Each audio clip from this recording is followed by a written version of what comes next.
ఒక చిన్న ఇంటికి 100 గజాల ఇంటికి ఎలాంటి అనుమతులు అవసరం లేదంటూ మళ్ళీ అనుమతులకు సంబంధించిన లెక్కలు చెప్తుంటారు. అట్లాంటిది సొందిళ్ళ ఈ 2A బ్లాక్ నిర్మాణానికి డిజైను, డ్రాయింగ్ లేకుండానే చేశారు అన్నటువంటి విషయం తాజాగా తేలింది. ఏదైతే 16 మందిని క్రాస్ ఎగ్జామినేషన్ చేస్తే జస్టిస్ ఘోష్ బయటపడింది. 2016 నుంచి 2020 వరకు సుందిళ్ల బ్యారేజీలో ఈగా విధులు నిర్వర్తించిన గంగం వేణుబాబుని కమిషన్ ప్రశ్నించింది. 1, 2, 3 బ్లాకుల నిర్మాణాలు పర్యవేక్షించారు కదా, 2A బ్లాక్ కి డిజైన్లు, డ్రాయింగ్లు ఉన్నాయా, ఏ విధంగా నిర్మించారని కమిషన్ ప్రశ్నిస్తే పిడిఓ ఇచ్చిన డిజైన్లు, డ్రాయింగ్ల ఆధారంగా నిర్మించామని ఈ సమాధానం ఇచ్చారు. ఆ బ్లాక్ కి డిజైన్లు లేవని నివేదికలు చెప్తున్నాయి, ఉన్నాయని మీరు అంటున్నారు, ఏది సరైంది?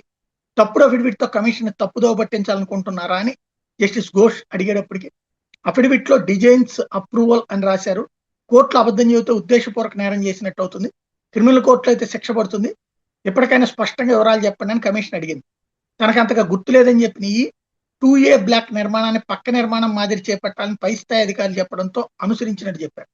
తాను చేసిన తప్పేనని అఫిడవిట్ లో సమాచారం సరిచేసేందుకు అనుమతించాలని ఈ అభ్యర్థిస్తే కమిషన్ అంగీకరించింది. అంటే ఆ, ఒక ఒక ప్లాన్ దేనికైతే వేసారో అదే ప్లాన్ ని పక్కదానికి కూడా ఆచరించేసేసామని చెప్పేసి పై వాళ్ళు చెప్పారని, ఎలాంటి ప్లాన్ లేకుండా ఆచరణలో పెట్టారన్నట్టు విషయం ఇప్పుడు బయటపడింది.